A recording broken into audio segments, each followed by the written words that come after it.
स्वागत है आपका हमारे YouTube चैनल आनंद परमार क्लासेस पर।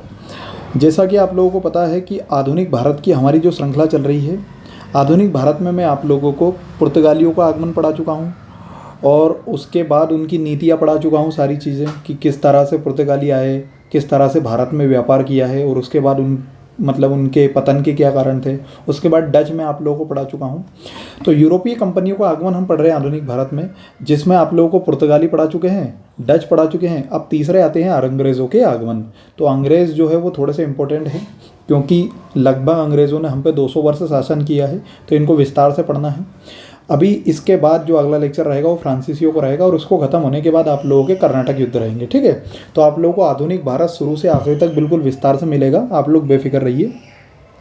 आप लोग ये जो कंटेंट है ये आप लोगों को बिल्कुल फ्री में दिया जाएगा, कहीं आप लोगों को कहीं भी पैसा देने की ज़रूरत नहीं है ना, और बिल्कुल विस्तार से दिया जाएगा। तो अगर आप लोगों ने हमारा चैनल सब्सक्राइब नहीं किया है तो हमारे यूट्यूब चैनल आनंद परमार क्लासेस को सब्सक्राइब कर लीजिए ताकि आप लोगों को नई नई क्लासेस मिल सके।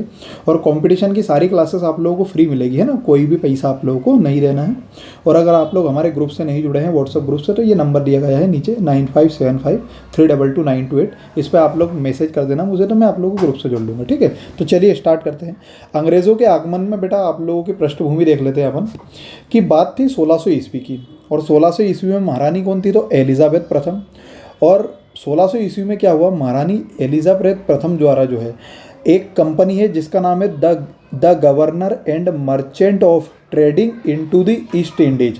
ये भैया पूरी east India, British east India company का नाम है। ठीक है, तो the governor and merchants of trading into the east Indies, अर्थात इसका मतलब है ब्रिटिश ईस्ट इंडिया कंपनी को व्यापार के लिए कितने वर्षों का, 15 वर्षों का फरमान दिया गया पूर्वी देशों के लिए। ठीक है, कितने वर्षों का, 15 वर्षों का फरमान दे दिया गया महारानी एलिजाबेथ प्रथम ने कि जाओ पूर्व के देशों में आप 15 वर्ष तक जो है व्यापार कर सकते हो। ठीक है, तो 1603 ईस्वी में महारानी एलिजाबेथ प्रथम की क्या हो गई भैया, मृत्यु हो गई। ठीक, क्लियर है इतनी बात है। तो अब नए राजा जो है वो कौन बने, जेम्स प्रथम बने। कौन बने भैया, जेम्स प्रथम। अब 1605 ईस्वी की बात की जाए, आप लोगों को पता होगा अकबर का जो शासनकाल है वो रहा 1556 से 1605, और 1605 से 1627 तक जहांगीर का शासन था। तो क्या हुआ कि भैया 1605 में अकबर की जगह नए मुगल वंश राजा कौन बने, तो जहांगीर उनका बेटा सलीम बना।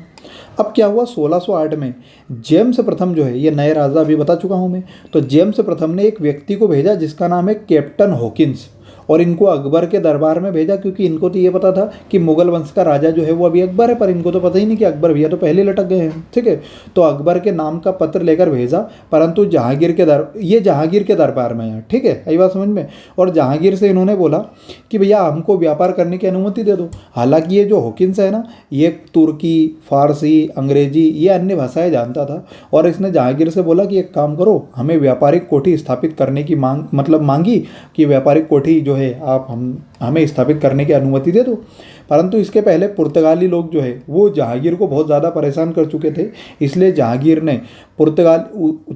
वैसे पुर्तगाली से वैसे ही नफरत करता था क्योंकि उनको बहुत ज़्यादा परेशान कर दिया था। तो जहांगीर ने मना कर दिया कि नहीं, पहले पुर्तगाली लोगों ने जो है मेरे नाक में दम कर रखा है और आप लोगों को बिल्कुल व्यापार करने की अनुमति नहीं दी गई है ना। तो जहांगीर ने मना कर दिया। अब आगे क्या पृष्ठभूमि बनती है, उसी समय 1611 में एक युद्ध होता है जिसको कहा जाता है स्वाली का युद्ध।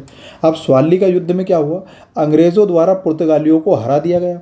तो जहांगीर जो है इस बात से खुश हो गया और जहांगीर ने बोला कि एक काम करो, आप भैया जो है आपकी व्यापारिक कोठी बना सकते हो, कोई दिक्कत नहीं, क्योंकि आपने पुर्तगालियों को हराया है। तो अंग्रेज़ों ने जहांगीर से अनुमति लेकर 1613 में सूरत में पहली व्यापारिक कोठी बना दी। हालांकि इसके पहले वो बना चुके थे। इसके पहले 1611 में अंग्रेज़ों ने मसूलीपट्टनम में जो है, मसूलीपट्टनम आंध्र प्रदेश, इसमें पहले से कोठी स्थापित कर दी थी, परंतु जहांगीर के जो मुहर लगी वो 1613 में लगी और 1613 में सूरत में पहली व्यापारिक कोठी बनाई। तो कभी आप लोगों से पूछे कि अंग्रेज़ों ने अपनी पहली व्यापारिक कोठी कहाँ बनाई, तो ये 1613 में, ध्यान रखना आप लोग, सूरत में। ठीक है, अब अंग्रेज़ों ने क्या करा, भड़ोच, अहमदाबाद, आगरा, इनमें भी व्यापारिक कोठियाँ बनाई आप इनकी। ठीक, धीरे धीरे देखो, एक व्यक्ति अगर एक जगह व्यापारिक कोठी बना लिए तो वो धीरे धीरे उनकी हिम्मत खुलती जाएगी और अलग अलग जगह पर भी बना लेगा। ठीक है, अब उसके बाद जहांगीर ने कैप्टन हॉकिंस को 400 का मनसब दिया। मनसब एक पद हुआ करता था, मुगल साम्राज्य में पढ़ा चुका हूँ, अगर आप लोगों ने नहीं पढ़ा तो वहाँ पढ़ लेना, ठीक है। 400 का मनसब दिया और यह भारत में कितने वर्षों तक रहा? 3 वर्षों तक रहा, ठीक है। अब उसके बाद क्या हुआ? 1615 से 1619 तक सर टॉमस रो जहांगीर के दरबार में रहा, ठीक, और ब्रिटिश व्यापार के लिए सुविधा प्रदान करती गई, ठीक। तो पहले तो कैप्टन हॉकिंस आया था और बाद में आया सर टॉमस रो, ठीक। चल, अब अंग्रेजों ने भैया कहाँ कहाँ पर अपनी व्यापारिक कोठियाँ स्थापित करी और कहाँ कहाँ पर अपना अधिकार स्थापित किया, इनके बारे में अपन विस्तार से चीज़ें पढ़ लेते हैं, ठीक है। अगर कंटेंट अच्छा लगे तो हमारे चैनल को सब्सक्राइब करते रहना, ठीक है। उसके बाद बेटा मद्रास की अगर बात की जाए तो क्या हुआ? मद्रास की कहानी सुनो। 1632 ईस्वी में गोलकुंडा के सुल्तान ने अंग्रेजों को एक सुनहरा फरमान दिया। अब सुनहरा फरमान क्या था कि इसके अनुसार 500 पेगोड़ा जो है आप लोग मुझे सालाना दो, और अगर आप लोगों ने 500 पेगोड़ा सालाना मुझे दिया तो आप लोग गोलकुंडा राज्यों में यहाँ पर आप स्वतंत्रता पूर्वक क्या कर सकते हो? व्यापार कर सकते हो, ठीक है। तो 1632 ईस्वी में गोलकुंडा के सुल्तान ने अंग्रेजों को एक सुनहरा फरमान दिया कि 500 रुपये सालाना पेगोड़ा अगर आप लोग हमें दोगे तो आप गोलकुंडा राज्यों के जो, ये दरगाह नहीं है बंदरगाह है, ठीक है, बंदरगाह गलत लिखा गया वो, कि गोलकुंडा के जो है बंदरगाह पर आप लोग क्या कर सकते हो? व्यापार कर सकते हो स्वतंत्रता पूर्वक।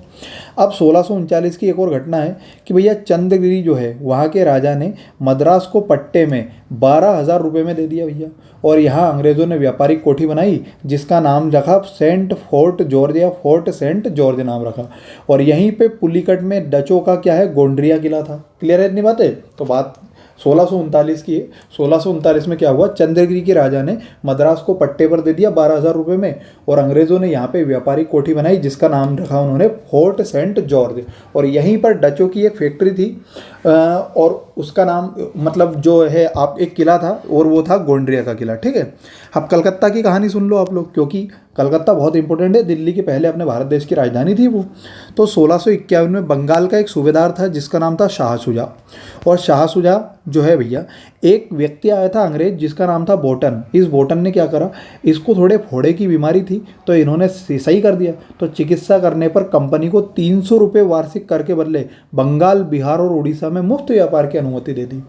तो एक चिकित्सक था बोटन, और बोटन ने शाह शुजा की बीमारी को ठीक कर दिया, और इसलिए इसने 300 रुपये पेगोड़ा वार्षिक कर के बदले बंगाल, बिहार और उड़ीसा में मुफ्त व्यापार की क्या दे दी? अनुमति दे दी, ठीक है। तो ये मद्रास की कहानी थी। कलकत्ता की कहानी भी पढ़ चुके हैं। अब कलकत्ता में थोड़ी सी कहानी और आगे सुनो।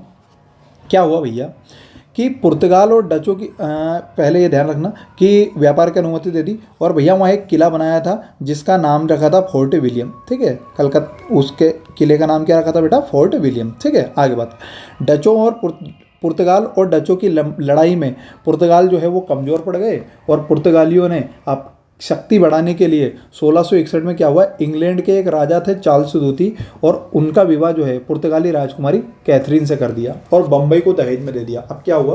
पुर्तगाल और डच की लड़ाई हुई जिसमें पुर्तगाली जो है वो थोड़े ठंडे पड़ गए, और पुर्तगालियों ने अपनी शक्ति बढ़ाने के लिए क्या हुआ? इंग्लैंड के राजा चार्ल्स दूती का विवाह, इंग्लैंड के राजकुमार चार्ल्स दूती का विवाह पुर्तगाली राजकुमारी कैथरीन से कर दिया, और बोले एक काम करो तुम बम्बई को दहेज में ले लो। परंतु ये जो चार्ल्स द्वितीय है ये बम्बई में कोई ज़्यादा रुचि नहीं रखते थे, तो इन्होंने क्या किया? 1668 में चार्ल्स द्वितीय ने बम्बई का जो द्वीप है वो 10 पौंड वार्षिक किराया लेकर जो है ब्रिटिश ईस्ट इंडिया कंपनी को दे दिया। कितना? 10 पौंड वार्षिक किराया लेकर, ठीक। अब क्या हुआ? 1680 ईस्वी में औरंगजेब ने 1.5% जजिया कर लगा दिया, और 1688 ईस्वी में एक व्यक्ति था सर जॉन चाइल्ड, इसने क्या करा? इसने पश्चिमी तट एवं बम्बई में मुस्लिम जहाज़ों को पकड़ लिया, जिससे अंग्रेज़ जो है वो औरंगजेब जो है वो नाराज़ हो गया, और औरंगजेब ने अंग्रेज़ों को वहाँ से भगा दिया। क्या हुआ? कहानी क्या थी कि 1680 में औरंगजेब ने 1.5% जजिया कर लगा दिया था, इसलिए 1688 में सर जॉन चाइल्ड ने क्या करा? अंग्रेज जो मुस्लिम जहाज़ थे उन्हों को पकड़ लिया, तो इससे नाराज़ हो गए औरंगजेब, और औरंगजेब ने भगा दिया इन लोगों को, बोले जाओ भग जाओ तुम, है ना, कि तुमको तो जो है ये मान के चलो उंगली पकड़ने के लिए दी और आप लोग पूरा हाथ खींच रहे हो। तो भैया जॉब चारनाक द्वारा माफ़ी मांगने पर औरंगजेब ने 1.5 लाख रुपए हर्जाना लेकर बंगाल के सूबेदार शाइस्ता खान ने शाह शुजा की मोहर लगाकर ब्रिटिश को फिर से सुविधाएं प्रदान कर दी कि बढ़िया व्यापार करो, कोई दिक्कत नहीं आएगी आपको, ठीक है। चल आगे की बात करते हैं। अब क्या हुआ? 1698 में बंगाल के एक सूबेदार थे जिनका नाम है अजीम उस शान। इन्होंने क्या करा? अंग्रेजों को सूतीनामा, कालीकटा, गोविंदपुर, 3 गांवों की क्या कर दी, जागीरदारी दे दी, और जिसको मिलाकर जॉब चारनाक ने कलकत्ता की स्थापना करी। ठीक है, एक सूतीनामा, एक कालीकटा और एक गोविंदपुर, ये 3 गांवों की जागीरदारी दी गई थी, जिसको मिलाकर जॉब चारनाक ने काय की स्थापना करी, कलकत्ता की स्थापना करी। ठीक, और इंग्लैंड के सम्राट थे, उनके सम्मान में बेटा इसका नाम क्या रखा गया, फोर्ट विलियम रखा गया। ठीक है, 1700 में फोर्ट विलियम कलकत्ता जो है, मतलब ये जो फोर्ट विलियम को कलकत्ता कहते थे, ये पहली प्रेसिडेंसी बना जो 1911 तक ब्रिटिश भारत की राजधानी रहा। पहला प्रेसिडेंट जो है इसका कौन रहा, सर चार्ल्स आयर। क्लियर है इतनी बातें? क्या क्या समझे आप लोग कि भैया कलकत्ता का नाम फोर्ट विलियम रखा, इसकी स्थापना जॉब चारनाक ने करी थी, और इंग्लैंड के सम्राट के सम्मान में इसका फोर्ट विलियम नाम रखा गया था। और ये 1700 ईस्वी में फोर्ट विलियम जो है ये पहली प्रेसिडेंसी बना जो 1911 तक भारत देश की राजधानी बना, और उसके बाद 69वें संविधान संशोधन के तहत दिल्ली को राष्ट्रीय राजधानी का दर्जा दिया गया। ठीक, 1707 में क्या हुआ, औरंगजेब की मृत्यु हो गई, और मुगल राजवंश का शक्तिशाली शासक जो है वो कोई ज़्यादा बचा नहीं था, क्योंकि औरंगजेब के बाद बहादुर शाह प्रथम आया, तो वो जो है साये बेखबर उसकी उपाधि थी, कोई ज़्यादा जो है आप मतलब ये मान के चलो कि ज़्यादा बलशाली नहीं था। ठीक है, तो 1715 में कंपनी ने जॉन सरमन की अध्यक्षता में एक दूत मंडल मुगल दरबार में भेजा। कब भेजा? 1715 में। और इस दूत मंडल में कौन था, तो एक तो हैमिल्टन नामक एक सर्जन था, और एक ख्वाजा सेहुर्द था। ये क्या था, एक आर्मीनियन दुभाषिया था, और मुगल राज बादशाह फर्रुखशियर की दर्दनाक बीमारी थी, फोड़े की बीमारी, जिसका इलाज कर दिया। और 1717 में फर्रुखशियर ने शाही फरमान जारी किया। क्या हुआ, मुगल दरबार में भैया जॉन सरमन की अध्यक्षता में एक तो भैया दूत मंडल आया, जिसमें एक तो हैमिल्टन नामक सर्जर आया था, और ख्वाजा सेहुर्द नामक एक आर्मीनियन दुभाषी आया था। ठीक है, और इन्होंने क्या करा, एक मुगल सम्राट थे फर्रुखशियर, ठीक है, फर्रुखशियर की एक बीमारी थी फोड़े की, और उसको सही कर दिया, उसका इलाज कर दिया। तो 1717 में फर्रुखशियर ने एक शाही फरमान जारी किया।